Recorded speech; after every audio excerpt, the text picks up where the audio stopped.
Welcome to Wednesday Wellness Debrief, your journey to wellness and maternal health. I'm your host, Brittany, and you can tell by the title, we're taking a different vibe with this episode today. If you've been listening to my episodes all of September, I've been talking about promoting this event called The Climb. I partnered with Postpartum Support International to bring this event to my backyard to bring awareness to perinatal mental health. Planning this event has challenged me both mentally and physically. And this week for me, it's about intentional rest and focused preparation, which is crucial to any wellness journey.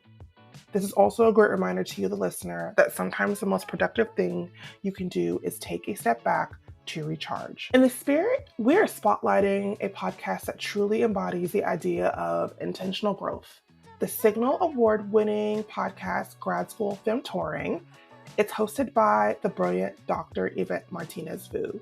Her and I are in the same Women of Color podcasting group, and it is an honor to be in the same group and spaces with her. This episode is powerful. Yvette shares the top 5 productivity tips for chronic illness, autism, and ADHD. You can find more information about the show and how to follow Yvette in our show notes below. And finally, a quick programming note to ensure that we're bringing you the highest quality content. We'll be shifting to a bi-weekly episode schedule. So our next episode will be out on October 16th. I want to thank you for being a part of this community, and I can't wait to share our next episode with you. See you the 16th.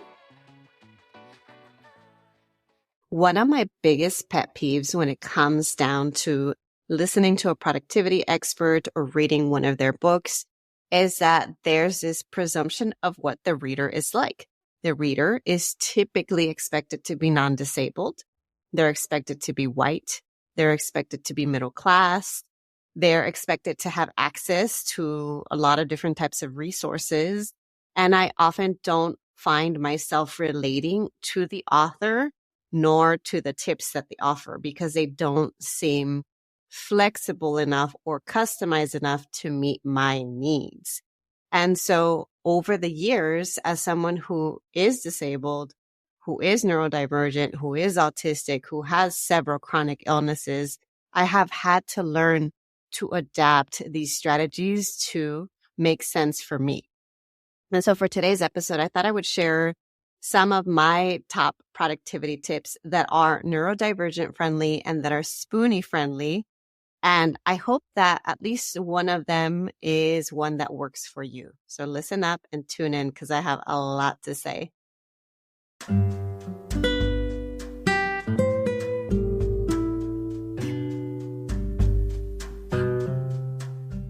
Welcome to the award-winning Grad School Femtoring Podcast, the place for first-gen BIPOCs to listen in on inclusive grad school stories and learn about personal development and productivity tips. This is Dr. Yvette Martínez-Vu, a certified coach, consultant, and author, and I will be serving as your femtor, providing you with insider knowledge to help you reach your personal and professional goals.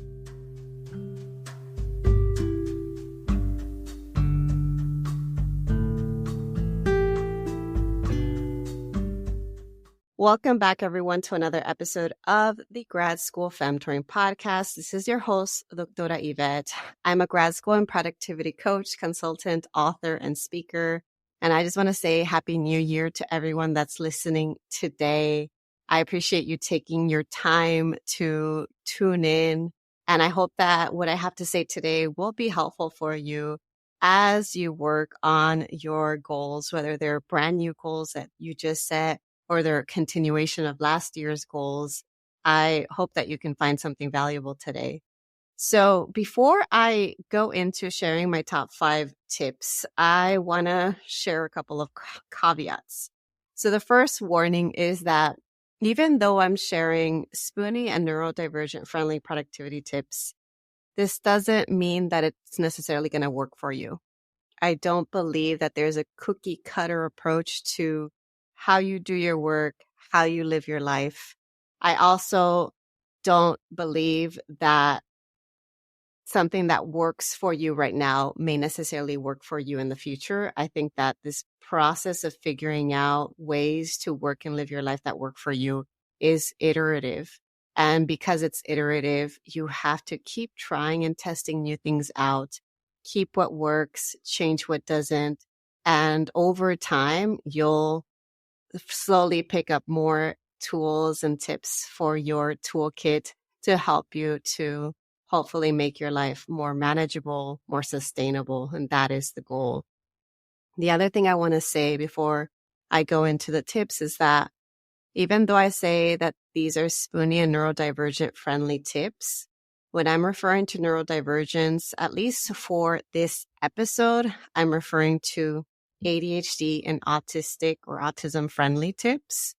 I am not referring to other forms of neurodivergence. Neurodivergence is an umbrella term that applies to all different kinds of conditions and identities that can impact the way that your brain works. And it just works differently from neurotypical people. And because my experience has been working primarily with folks who are autistic or ADHD, those are the two forms of neurodivergence I'm explicitly talking about. And those are the ones that these tips might be applicable or helpful for. And same thing with spoonie. If you are a spoonie and you have chronic illnesses, I don't know the extent to which your chronic illnesses are impacting your life. You might be able to do a lot of things, even with chronic illnesses, or you might need a lot of additional supports, and even my tips might not be applicable for you. So take it with a grain of salt. If something works, great. If it doesn't, find other alternatives. And then the last thing I want to say before I get into it is that this episode was inspired by a moment of inspiration and hyper-focus that I had over my holiday break. I took some time off from work, and of course, even though I say I'm not going to work, I have a lot of fun with learning about productivity. It's one of my special interests. And I just had this moment where I wanted to work on a spreadsheet to write down all of the different productivity tips that I have learned and that have worked for me. And I actually categorize them by which of them could be helpful for folks with chronic illnesses, which of them could be helpful for folks who are autistic or who are ADHD. And I also included the different executive functioning skill that it could assist with. So is it going to help you with task initiation? Is it going to help you with working memory? Is it going to help you with motivation? That way, when I have my moments where I'm struggling, I can refer back to the spreadsheet with several different tips and find one thing that I can try. And if you're interested and curious, this is actually part of a productivity resource bundle that I have on my shop. So you can check it out. I'll link it in the show notes. But in any case, I'm sharing my top 5. And if you want more, go check that out. So let's dive right into the first productivity tip that I'm sharing today. And this is one that I have talked about before and dedicated an entire episode to. And this is to complete tasks by energy. In episode 144 of my podcast, I actually talked about the ABC method of productivity, and that is an energy management strategy. So by energy management, it means that you want to take a look at your task list and identify which of the tasks take up the most energy, which ones take up less energy, and which ones take up the least amount of energy. And then you can rank them A, B, and C. A takes the most, B takes less, C takes the least amount of energy. You want to match that with your own energy levels, thinking about the time in the day when you have the most energy, when you start to run out of steam, and when you have the least amount of energy. It can be helpful to also figure out what your circadian rhythm is like and whether or not you're a morning person, afternoon, or evening person, as that will help to indicate when are the best pockets of time you may have during the day to do the work that takes up the most energy. So that is the first strategy or the first productivity tip. Complete tasks by energy. And if you want to learn more, again, check out episode 144, which will also be linked in the show notes. The second tip that I love, I use this all the time. I know that my coaching clients will be very, very familiar with it because I say this at the end of every single session. And that is that I want to encourage you to start setting minimum and maximum goals. I know that I've mentioned this in productivity related episodes in the past. I don't think that I have dedicated an entire episode to it, but this is why I love this tip. When you encourage yourself to set minimum and maximum goals, you're giving yourself a range. When I'm referring to minimum goals, I'm thinking about if the world falls apart, if you have a really rough week, if life happens, what's the bare minimum that you can do to still push the needle forward on one of your goals? And then by maximum goals, I mean, if everything goes well in an ideal world, you have a great week, everything's working in your favor, what is the most that you can get done toward this goal without burning yourself out? And that's really, really key, is figuring out what is the most that you think that you can do without feeling like you're going to run out of steam and make yourself sick in the long run. It has to be a sustainable amount of work. So if you haven't tried this out before, you can do this when you set your weekly goals, or if you prefer to set monthly goals, you can do it that way. You can even use it for daily goals. I know that I write down my daily goals on a Post-it. I also have this other resource called a daily focus planner that I offer for free in my Grad School Femtoring resource kit. And there I'm able to write down what my daily goals are for work and for my personal life. And so for me, it's helpful to have a range because no day is the same. There are some days that I'm flaring up. There are some days that I'm very, very tired, fatigued, low energy. And so it helps to not feel like I'm never reaching my goals, and instead give myself some grace and some wiggle room in terms of how I reach my daily, weekly, or monthly goals. Now, the third productivity tip is to identify a focus or a theme of the day. And I'm going to mention my daily focus planner again. It's a 1-page sheet. I think I've mentioned it on the podcast before, but if you haven't heard about it, it's a 1-pager and it has different areas that you can fill in. It's a handout. On the top left, you can see that it says today's area of focus, and you have to write down one word or phrase. And then it gives you a section on listing 3 work priorities, a section on listing 3 personal priorities, and a section on listing what you got done, your got done list. Instead of a to-do list, you're focusing on giving yourself credit for all the things that you did. And so what I like about this daily focus planner, it's called a focus planner because it's forcing you to identify what are the things that are most important to you today.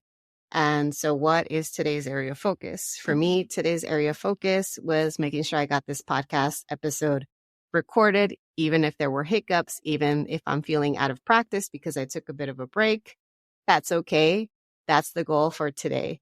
And so my minimum goal is just to record it. My maximum goal is to record, edit it, do all of the back end work that I need to do to upload it and get it ready for releasing it. But in any case, going back to that productivity tip of identifying one central focus or theme of the day, this can be incredibly helpful because some folks don't do well with time blocking or with listing out every single thing that they're going to do on a planner, on a calendar. It feels restraining. And if that's you, then if you can identify a focus and say, you know what, if I at least touch this area because that's the focus for today, that can help you to make progress without feeling so limited and constrained by, again, time blocking or writing down what you're going to do every single hour. Now, tip number 4 has to do with organization. And I'm a big fan of using folders and baskets to store everything. When I'm talking about folders, I'm thinking more about digital organization and making sure that you store things in folders with umbrella terms that your future self will remember.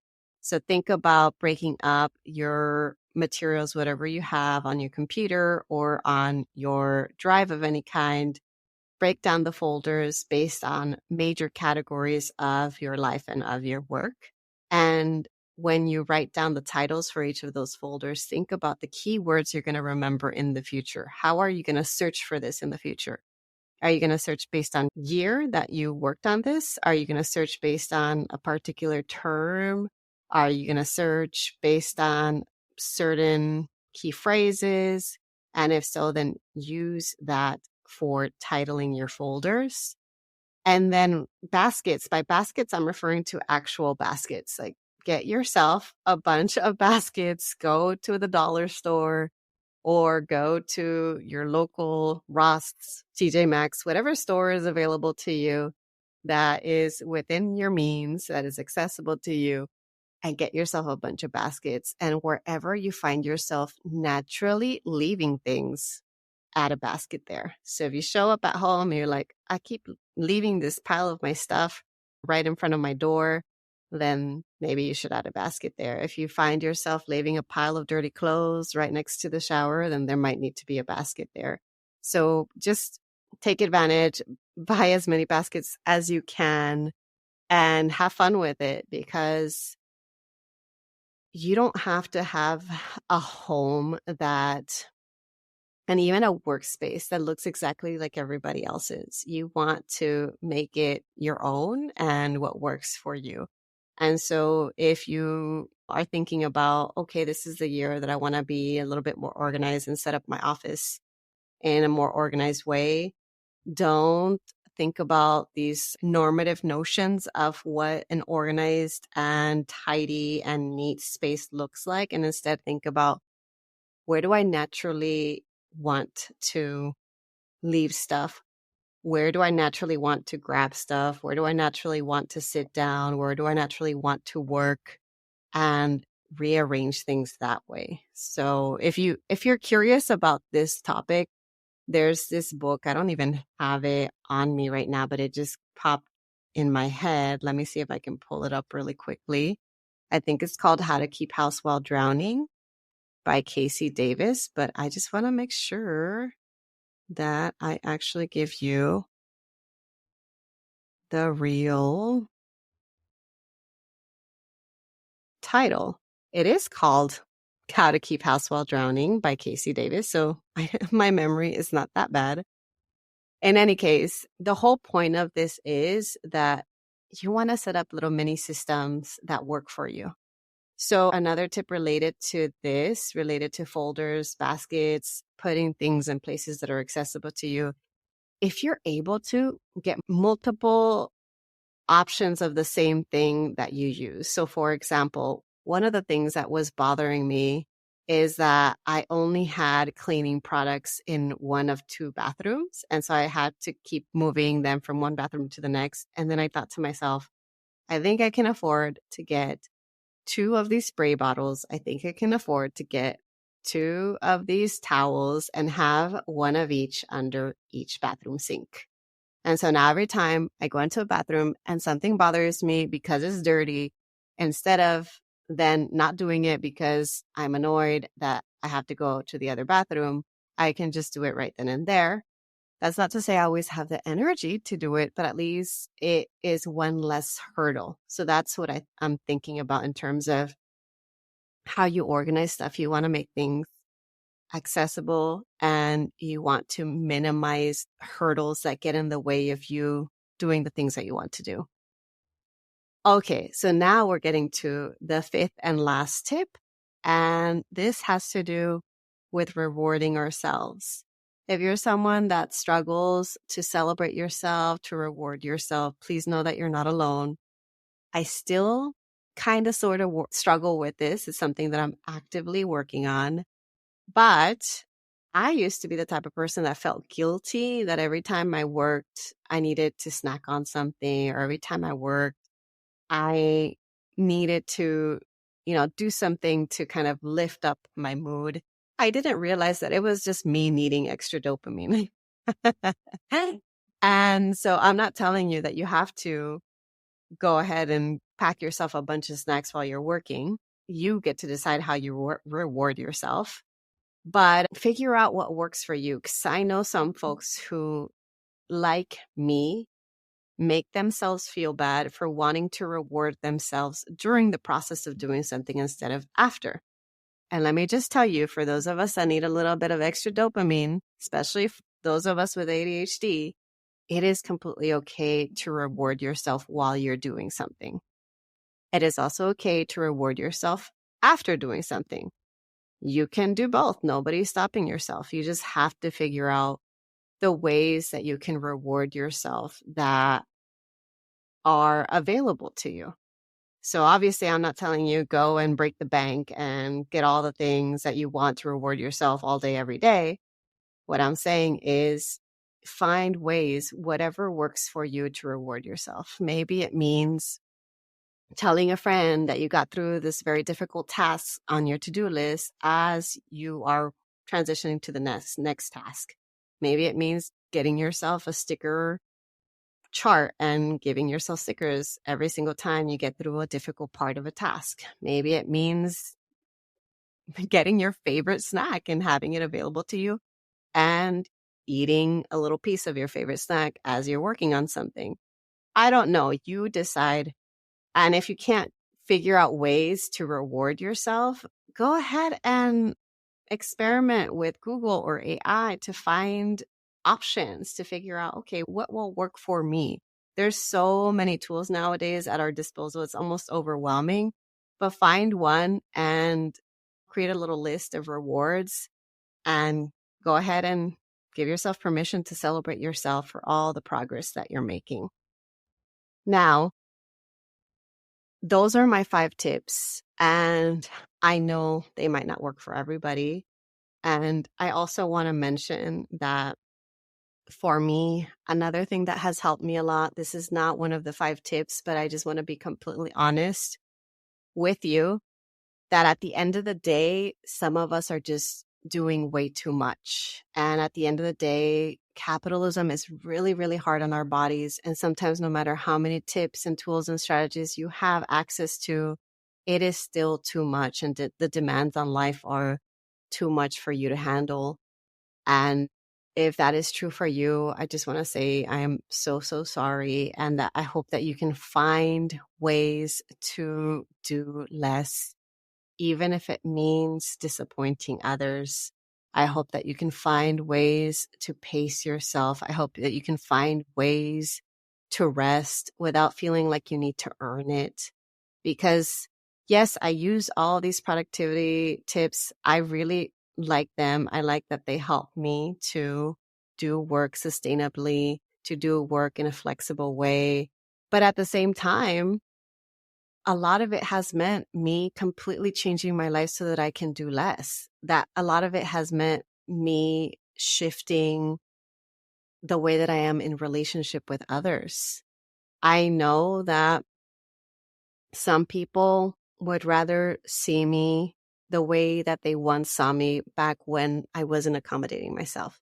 They would rather me be the person that was at everyone's call, the person that was always answering emails within minutes of receiving them, the person that never took time off, the person that you knew you could count on, because my entire life and identity was built on achievement. My entire life and identity was built on people pleasing, perfectionism, and this deep-seated fear of what would happen to me if I disappointed others. Because at the end of the day, I had not been taught how to love myself enough to be okay with disappointing others.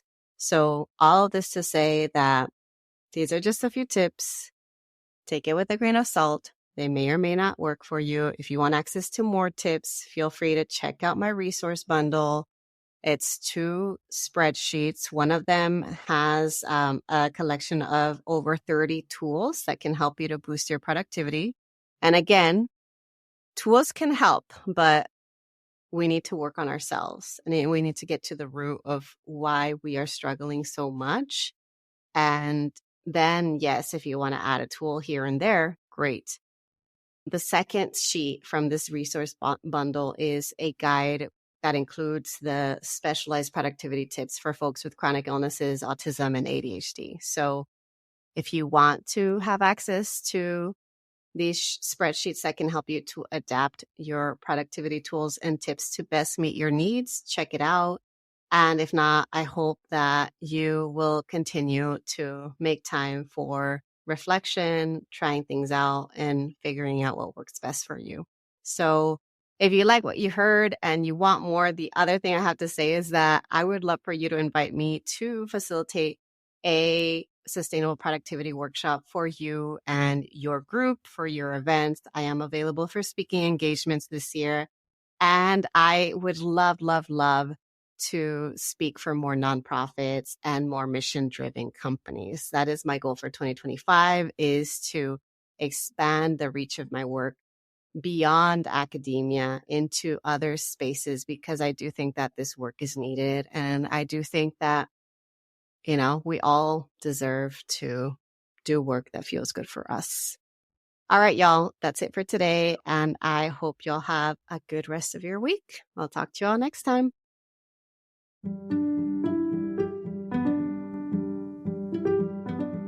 Thanks so much for listening. If you liked what you heard, here are 3 ways you can support the show. The first is to make sure you're subscribed and leave a review on Apple Podcasts. The second way is to get your copy of my free resource kit linked in my show notes. This kit includes tools, worksheets, and podcast playlists on all things grad school, productivity, and personal development.